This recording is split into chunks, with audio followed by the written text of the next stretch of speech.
Aboru, aboy, abosis. Wow, okay. Huh. That is a very specific frequency to start a conversation with. It really is, isn't it? If you have spent any time around West African spirituality, specifically the Ifa tradition, that rhythm is just unmistakable. Oh, absolutely. It's the standard salutation, it's a benediction, it signals respect and lineage, and, it usually means we are about to discuss the Orishas. Usually, yes. But the document we are breaking down today for this deep dive, it uses that traditional greeting as a launch pad to go somewhere completely different. Different is certainly the polite word for it. We are looking at a manifesto today. Right. Though, spiritual technical manual might actually be a more accurate description. It's from an organization calling itself KämDäm'Blā. Yes, and the mission for our deep dive today is to really unpack the worldview of this specific author, because it's fascinating. They claim to be a fusion of a modern forensic scientist, a Gnostic Christian mystic, and wait for it, the actual incarnation of an ancient Yoruba deity. Right. Specifically, they claim to be Erunmila. Which is just a massive claim. It is a monumental claim. Just for some context for you listening, in Yoruba cosmology, Erunmila is the witness to destiny. Right. He is the Orisha of wisdom, of knowledge, and divination. He's the adjudicator. So the author isn't just saying, hey, I practice this faith. They are saying, I am the source code of this faith, while simultaneously claiming to be a, quote, Christian old soul. And that is exactly where the friction starts for me. Yeah. Because usually, syncretism, the blending of different religions that happens organically over centuries. Right, like we see in Brazil or Cuba. Exactly, or Haiti. But this text, it attempts to weld Ifa, Gnostic Christianity, Hindu yoga philosophy, and modern psychological concepts like NLP, neuro-linguistic programming, together all at once. It's a lot to take in. It really is. And the text itself actually warns the reader explicitly right up front. Oh, the warning, yeah. It says if you don't have clairaudience or clairvoyance, this message isn't for you. Which, in any normal context usually translates to stop reading immediately. Exactly. But we are going to ignore that warning today. Definitely. We want to try and reverse engineer the logic here for you. Because underneath all the heavy terminology, there is a very specific, very structured system being proposed. A system the author calls hardware mastery. Hardware mastery. I honestly love that term for spiritual ascension. It sounds so practical. It does. But before we get to the actual mechanics of this hardware, we really have to look at the user credentials, because the author constructs a lineage that is, well, it's eclectic. Eclectic is one way to put it. Impossible might be another, depending on your view of linear history, of course. Right. They claim their Egun, their ancestor, is King David. The King David, like the Goliath, that King David? The very same. And we should probably pause on that term Egun for a second. The text is incredibly specific about the pronunciation of this word. It is. It insists on Egun, or A-Y-gun. Emphasizing the second syllable. Right, not Egun.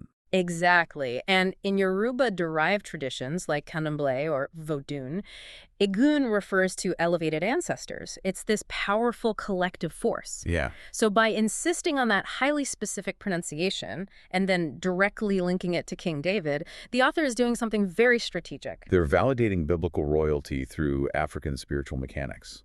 That's exactly it. It's a massive power move. They are claiming the authority of the biblical Psalms and the authority of the ancestral shrine in one single breath. It establishes a pedigree that entirely predates the modern world. It does. And then they pinpoint a specific moment in time where this pedigree was activated.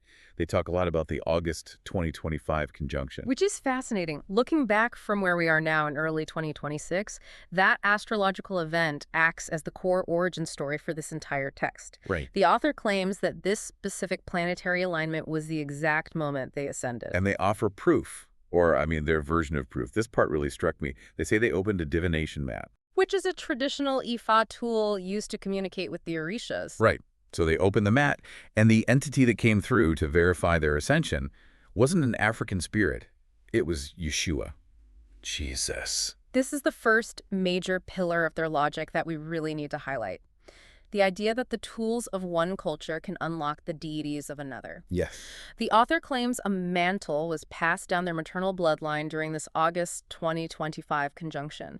And because it was directly confirmed by Jesus, they were effectively crowned as an ascended master. It's so interesting because it completely bypasses the traditional hierarchy. Completely. Normally, to become a master or a priest in Ifa, you go through years of intense initiation. There's community vetting, there are complex rituals. But this author essentially says, no, I checked my own mat and Jesus gave me the thumbs up. It creates a narrative of direct, sovereign authority. They don't need the community's permission because they have the mantle from the bloodline and direct confirmation from the divine. Okay, so let's accept the premise for a second just to see where it goes. You're an ascended master. You're a deity. You have the ancestral lineage of King David. What is the actual output of all this? Right. Because the text drastically shifts gears here. Right. It stops sounding like scripture and suddenly starts sounding like a computer manual written by a biologist. That is the forensic scientist persona coming out. Uh-huh. The author explicitly mentions their background in forensics, and that background shapes their theology entirely. It really does. They don't view God as a box or some unknowable mystery.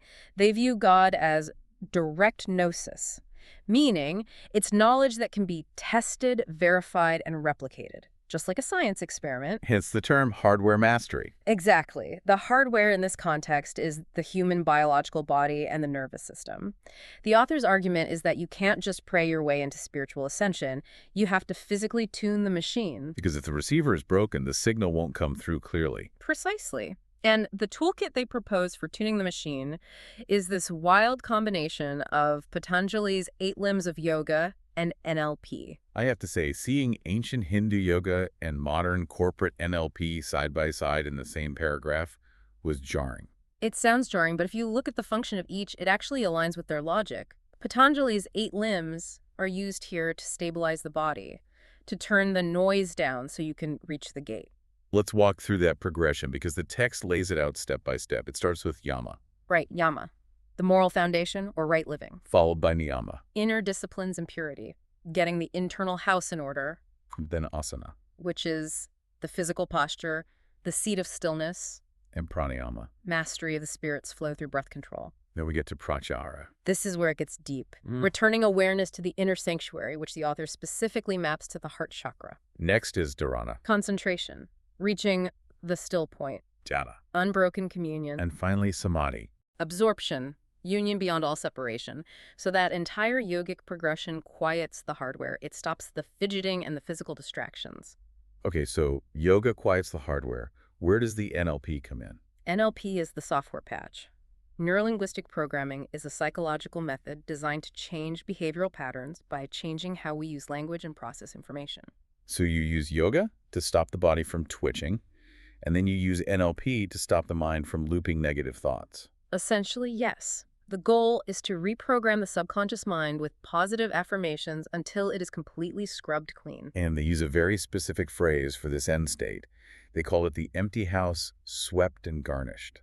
Which is a direct biblical reference to Matthew chapter 12. Right. Usually in the Bible, that phrase is a warning. It says that if an unclean spirit leaves a man and he sweeps the house but doesn't fill it with God, the spirit returns with 7 others more wicked than itself. But in this manifesto, the author frames the empty house as the ultimate goal. Yes, but with a slight caveat.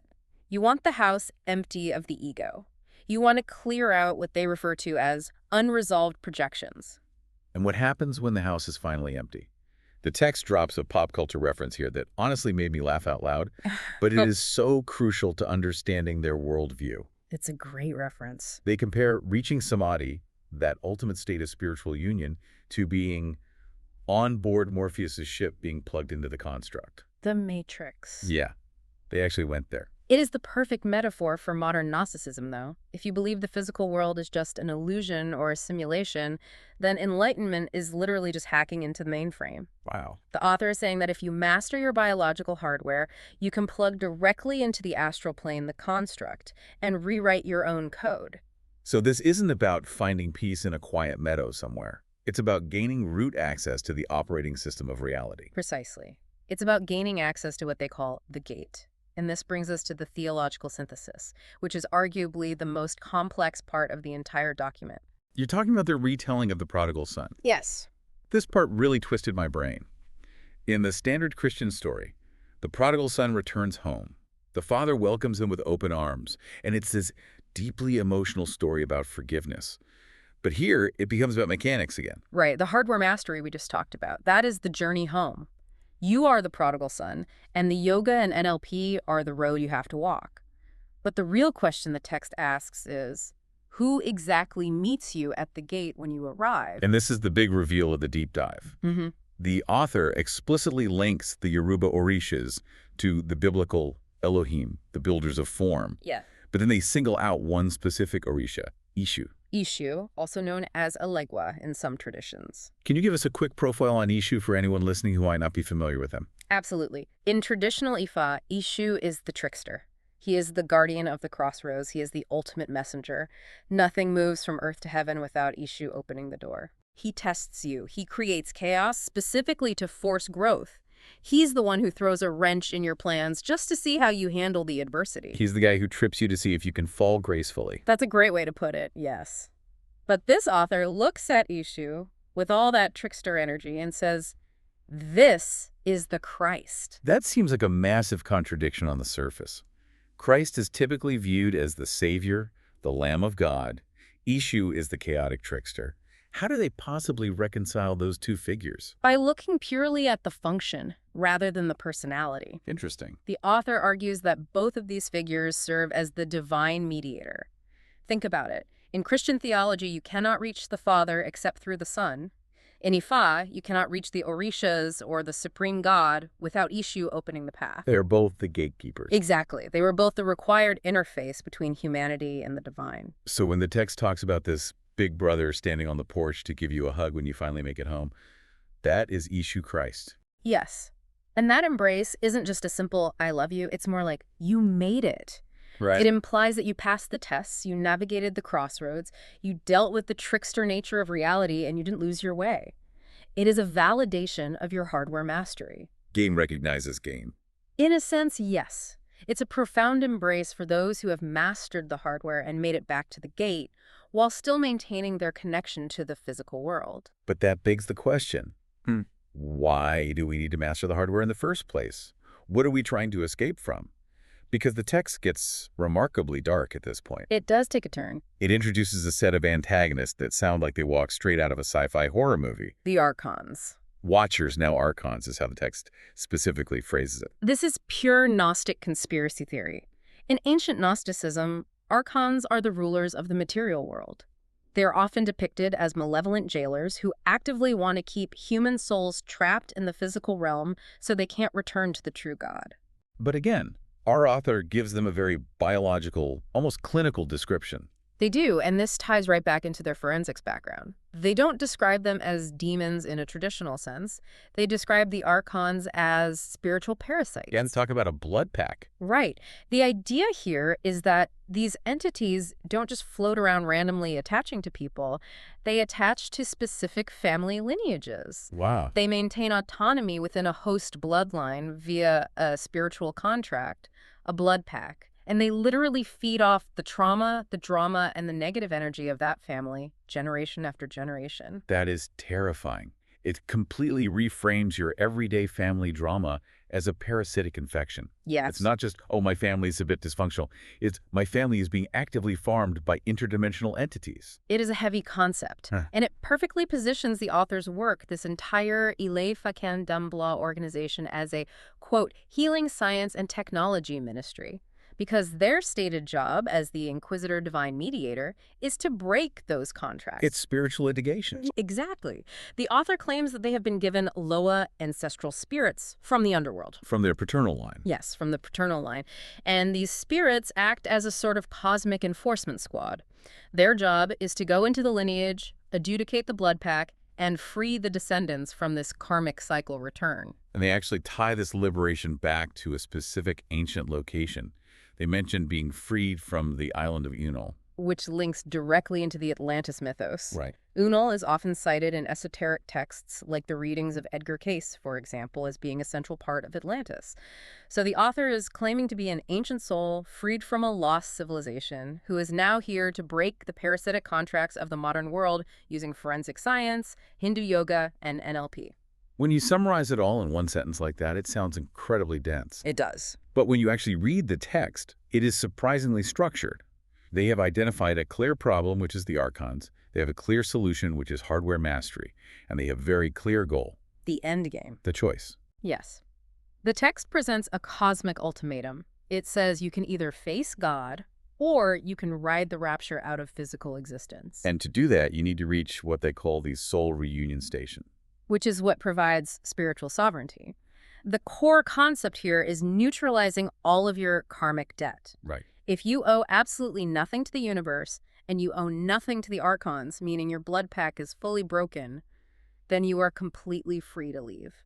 It's almost bureaucratic when you think about it. You have to settle all your accounts before you can close your bank account and move to a new country. That is a perfect analogy. And this ministry is essentially claiming to be the only one with the official rubber stamp to approve your transfer. Spiritual sovereignty. I mean, it sounds incredibly appealing. Who doesn't want to be entirely sovereign? Yeah. But it requires you to buy into a very specific, highly complex cosmology. It really does. And I think that speaks volumes about the nature of the time we live in right now. So, We live in a world of complete information overload. We have instant access to the scriptures of every religion, the findings of every science, and the theories of every philosophy. and we're all just trying to make sense of it all. Exactly. This text is what happens when a brilliant mind tries to integrate absolutely everything. It validates the modern desire for a method, a practical step-by-step how-to guide for enlightenment. Right. While at the same time, it validates the ancient human desire for magic, for royal lineage, and for a grand cosmic battle between good and evil. It says to the reader, you don't have to choose between being a rational scientist and a mystic. You can be both. And here is the manual. Even if that manual requires you to fundamentally believe that Jesus is a Yoruba trickster deity, and that you need to reprogram your subconscious to escape a digital simulation run by parasites. Synthesis always requires some level of compromise, and it usually results in something entirely new and unprecedented. Well, the text ends with a very cryptic sign-off. It looks like a code at the bottom of the page. CUCGC. It is a code. It stands for See You, See God, See Unity Consciousness. It's clever. It beautifully summarizes the entire path we just spent this deep dive discussing. It really does. First, see you. You have to honestly and clearly see yourself. You have to look at the hardware, the flaws, the psychological programming, the bloodline issues. And see God. Right. You see the divine, whether that's the Eshu Christ, the source, or that big brother waiting on the porch. And finally, see unity consciousness. You realize that they are the exact same thing. The empty house is filled with the divine. The illusion of separation ends. You are plugged into the construct, yes, but you are also the one writing the code. It's the classic hero's journey, just rewritten with forensic and cybernetic terminology. And that modern terminology is exactly what makes it so sticky. It takes ancient, abstract ideas and puts them in a wrapper that a modern, tech-savvy person might actually be willing to open. You know, we have covered a massive amount of ground today, from King David to the Matrix, and from African Orishas to Gnostic archons. But I want to leave you, the listener, with one specific image from this text. We talked earlier about the concept of the empty house. Yes, that is the true core of this entire philosophy. Regardless of whether you believe in archons or Atlantean islands or planetary conjunctions giving out mantles, the author asks a question that really sticks with me. They ask, who are you when no one is watching, when there are no more performances? It really cuts right through all the noise, doesn't it? It does. We spend so much of our time performing. We perform for our bosses, for our followers on social media, even for our own families. We constantly perform the role of the good employee, the perfect parent, the successful person. But if you strip all of that away, is anyone actually home? That is the real hardware mastery. It's not just about doing yoga to quiet the mind. It's about having the courage to confront what is left when the noise finally stops. Is your house empty? And if it is, what are you going to fill it with? Are you going to let the old parasitic habits creep back in, or are you going to sweep it and garnish it with something real? That is a question worth meditating on, whether you use a yoga mat or a divination tray. That's it for this deep dive. Thanks for exploring the construct with us today. CUCGC. See you, see God, see unity consciousness.